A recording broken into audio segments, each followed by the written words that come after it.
Welcome to our web exclusive. I'm Mike Montecalvo, along with Eyewitness News analyst Lieutenant General Reginald Centraccio. We'll talk about some money that's getting shifted around in the Department of Defense that's actually helping out the U.S. Air Force. But first, General, obviously everyone is talking about the heat, the oppressive heat we've had this week, the second heat wave we've seen. Now, local cities and towns have opened up cooling centers. The EMA responsible for coordinating all of that? They are. I just got off the phone with Ms. McDonald, and there's about 86 centers in Rhode Island. The majority of them happen to be in Providence, but each municipality is responsible to run that. Some are actually libraries. And so they've determined that the best way to do this is to coordinate it, put it on the website for EMA, promulgate it across the state, and it's working well. And what I've seen is a good coordinated effort to make sure they're available to anybody that needs it. You know, General, if you look on the outside, you wonder why do you need cooling centers, but they're actually used by residents. Not everyone has air conditioning. Exactly, and especially with Providence, with the pool situation that's been closed for use, I think we're seeing perhaps some consideration that overflow ends up in the cooling centers because they don't have the pool to go to any longer. Well, I know the Boys and Girls Club is helping out, but talk about the pools for a second. It's all due because of budget cuts. Because of budget cuts, the pools were closed. How are we funding the cooling centers?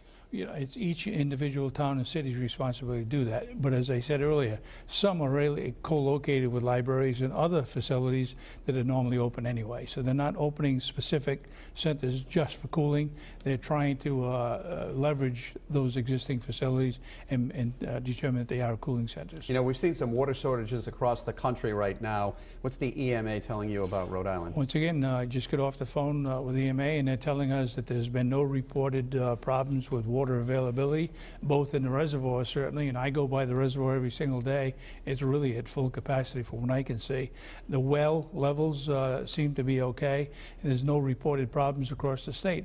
But at the same time, she suggested, Ms. McDonald suggested that they have in fact talked to FEMA and looking at the eventuality, if it did present itself, that they do have contingency plans in place to supply water to the general public. All right, General, let's switch topics for a second.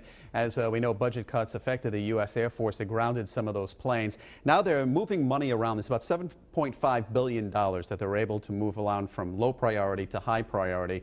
The Air Force is going to get about $208 million. Where will those planes be used? They'll be used, obviously, with future plans to come up with the strategy to fight future wars.